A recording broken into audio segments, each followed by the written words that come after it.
반갑습니다. 9월 18일 목요일 아침 시험입니다. 자, 해외 증시가 약간 혼조 양상입니다. 나스닥이 또 빠졌네요. 마이너스 0.3%, S&P 500도 마이너스 0.1%고요.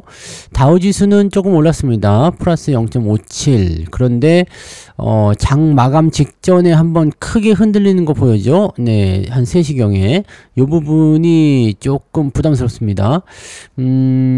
약간 애매모호한 발언이 있었다, 뭐 그런 거 같은데, 일단 뭐 금리는 인하를 했어요. 금리를 인하를 했지만 파월의 발언이 약간 좀 마음에 안 들었다. 뭐 시장이 또 그럴 줄 알았죠. 네, 일단 뭐 말하는 거 가지고 또 뭐 실망이니 어쩌니 그러면서 이제 또 핑계거리 찾아야 될 거다 생각됩니다. 근데 시장은 우리가 요구했었던 부분들 다 해줬어요. 금리 인하 해줬고 이제 10월과 12월에 금리 인하 추가로 더 할 것이다 이렇게 점도표까지 다 나왔기 때문에 사실 악재라고 보기 좀 어렵거든요. 그런데 파월의 발언이 조금 마음에 안 들었다. 네, 이렇게 나오는 거죠.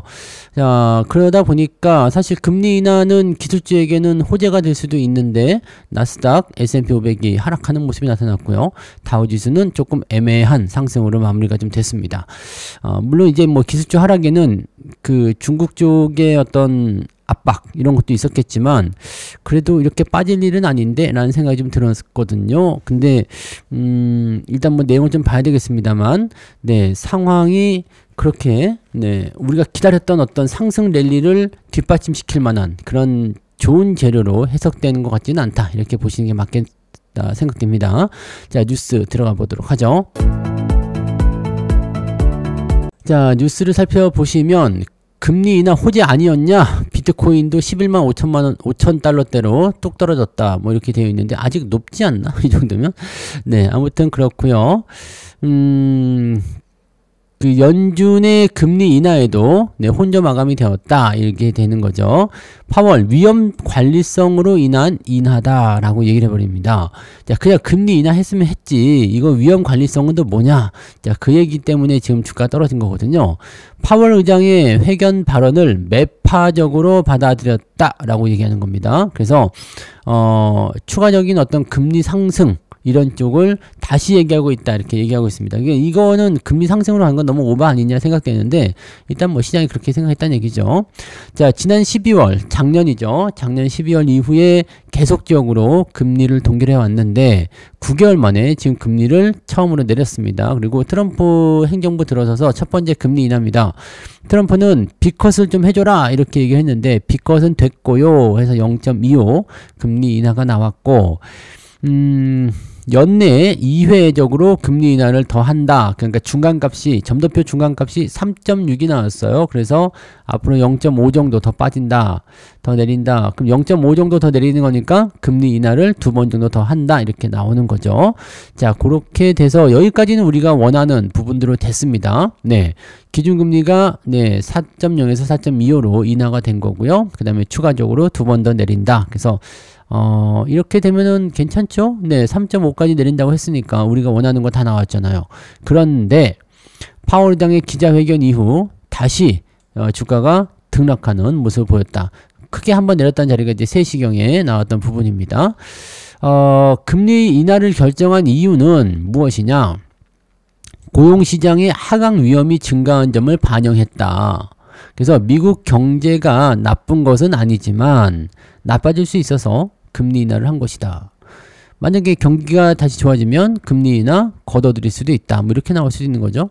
자, 그러니까 이 부분을 위험 관리 인하라고 규정을 하게 됐는데 이날 회견에서 명확한 추가 인하 신호를 기대했던 시장은 네, 이 같은 내용을 매파로 해석하고 있다라고 얘기하고 있습니다.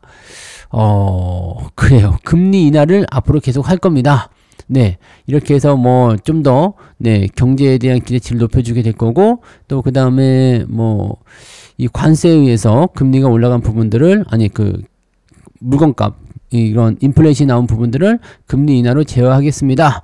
뭐 이렇게 나오는 것이 아니라 네, 위험 관리 차원에서 일단은 금리 인하를 한번 해봤다 이런 식으로 얘기가 나온 거라 애매한 내용이 좀 되는 거죠. 자, 여기하고 또 저런 게 있습니다. 그 얘네들이 지금 보면 그 뭐라 그럴까요? 그 연준 위원들 간에 그 쌈박질이 또 있었던 것 같아요. 쌈박질이라고 좀 그렇고 의견이 좀 많이 갈리는 그런 형태의 느낌이 좀 있었습니다. 그래서 지금은 이제 노동이 공급하고 있고 뭐 이상적인 어떤 균형 현상이다 뭐 이렇게 얘기를 하고 있는 것 같기는 한데 조금 네 참고해 볼 필요가 있는 거죠. 네. 좀 이상한 종류의 균형이다 라고 지적을 하고 있고, 경기가 나쁜 건 아니지만 네 경기 부양을 위한 큰 폭의 금리 인하가 필요하지는 않을 것이다 뭐 이런 식으로 또 얘기하고 있다는 거죠. 그 다음에 이제 회의를 할 때, 여기 지금 안 나오네, 회의를 할 때 그 연준 위원들이 여러 번 있을 거 아니에요. 이 중에 9명은 네 한 차례 금리 인하, 10명이서 이제 2차례 금리 인하 뭐 이런 식으로 했다고 합니다. 그러니까 거의 팽팽하게 나눠지는 모습이었고, 그 중에 또 한 명은 네 금리 인하 필요 없다 뭐 이런 식으로 또 얘기했다고 해요. 그러니까 팽팽한 상황이다.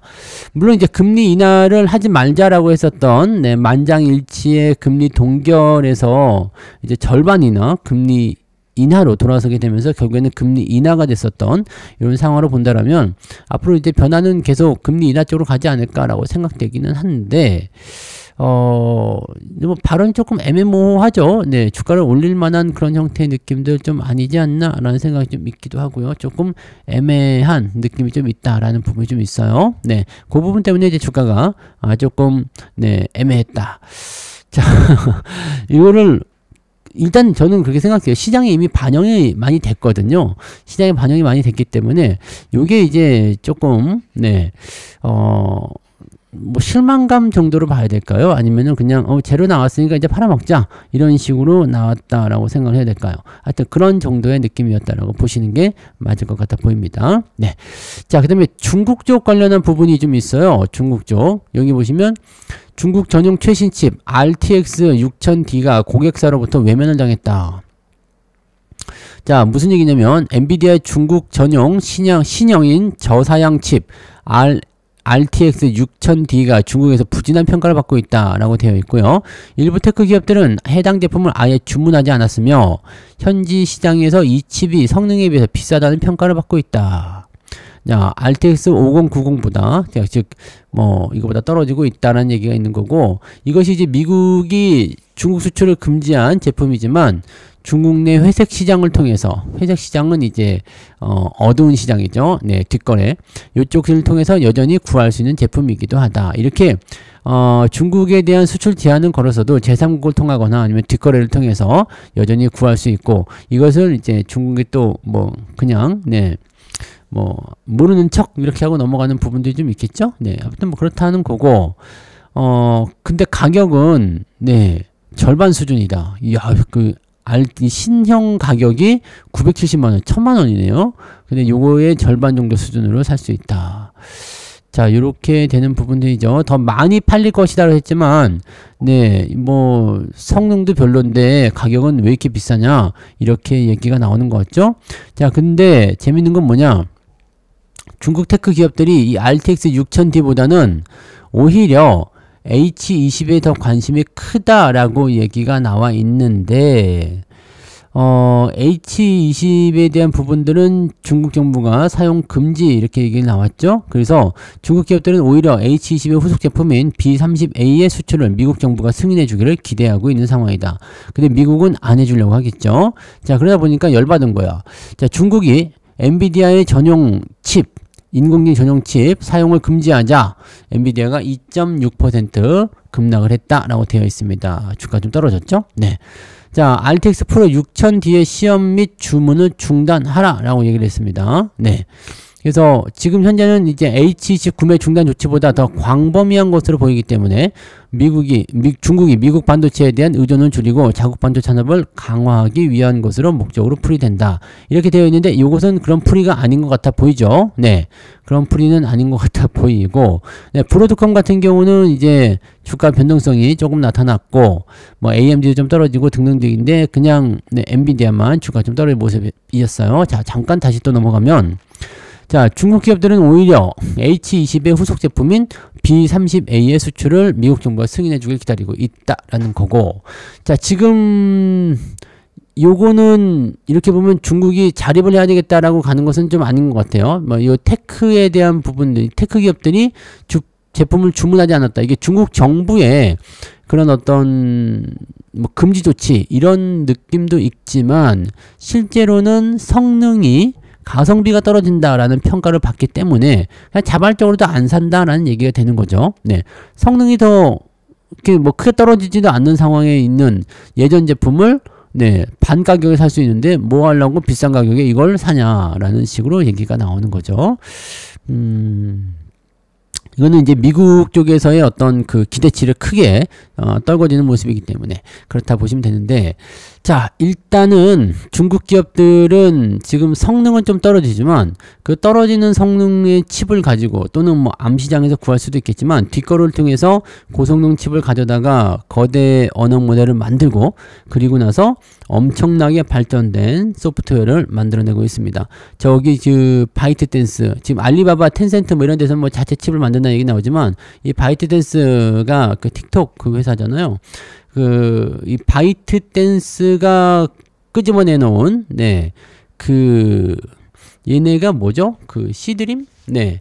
이쪽 그 솔루션 자체가 무지막지하다라는 얘기가 나옵니다. 그래서 최근에 이제 구글의 어떤 신제품 솔루션이죠. 이쪽 부분들을 다 뛰어넘는다. 이런 식으로 나오고 있습니다. 시드림, 시댄스 이런 게 저쪽에서 나온 건데, 요게 이제 그 벤치마크에서 보면은 구글의 이런 그 동영상이나 이미지 네, 생성 서비스보다 더 뛰어나다. 뭐 이 자체 평가인지 뭔지 모르겠습니다만은 아무튼 그런 식으로 나오고 있다고 하더라고요. 근데 제가 써봤더니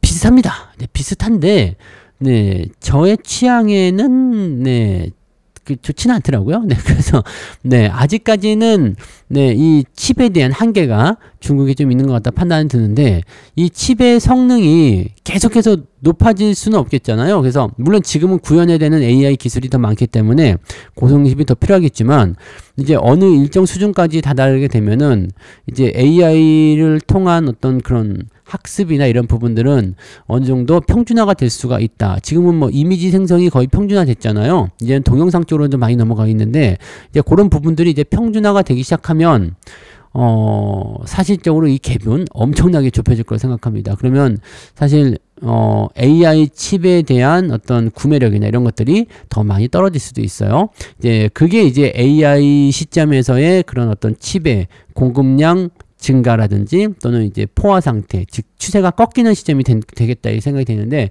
저는 빠르면 이제 내년 상반기에는 네, 그런 형태가 일어날 수도 있다라고 생각이 되거든요. 그래서 반도체 쪽에 대한 부분들은 일단 지금은 나쁘진 않아요. 근데 네, 전체적으로 이제 이 성장하는 속도가 매우 빠르지만 그런 것들이 더 빠르게 정점을 향해서 달려가고 있다는 것은 약간 주의를 좀 해야 될 것 같아 보입니다.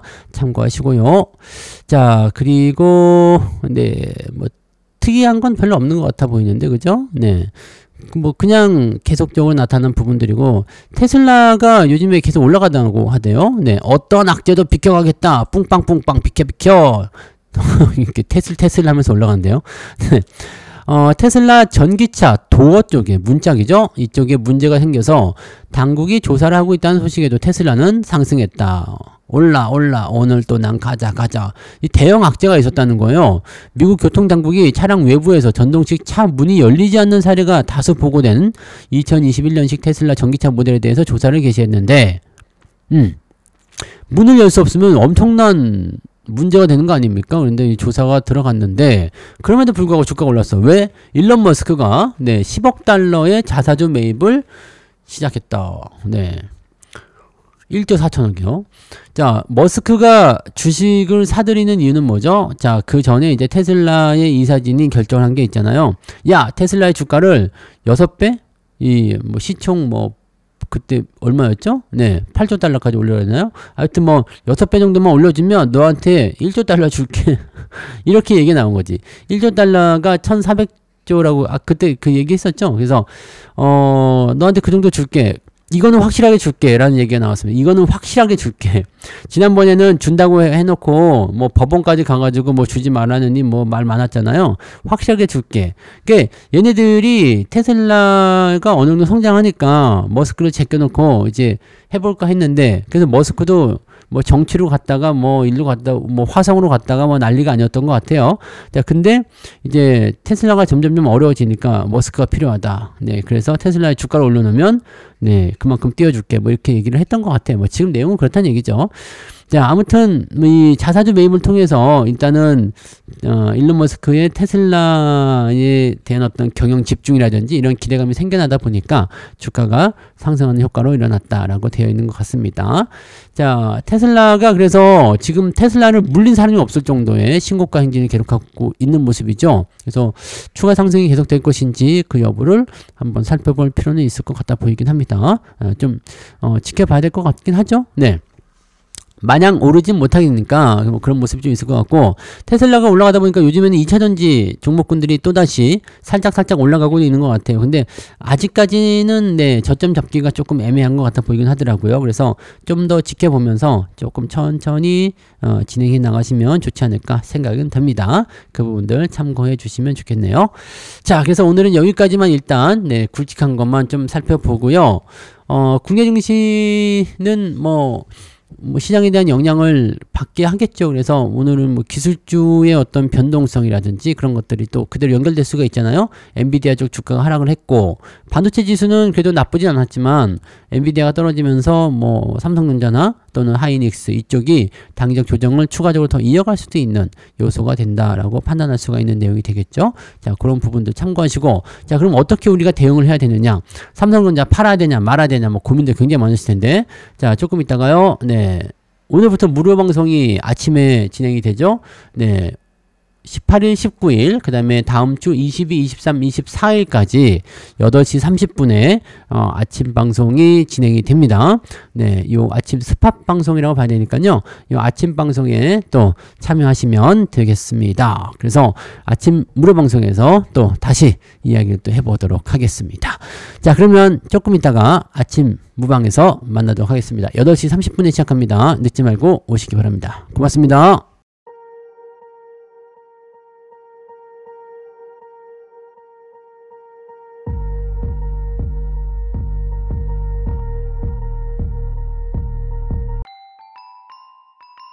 본 방송에서 제공되는 모든 정보는 투자 판단의 참고 자료이며 투자의 최종 책임은 본 방송을 이용하는 본인에게 있습니다.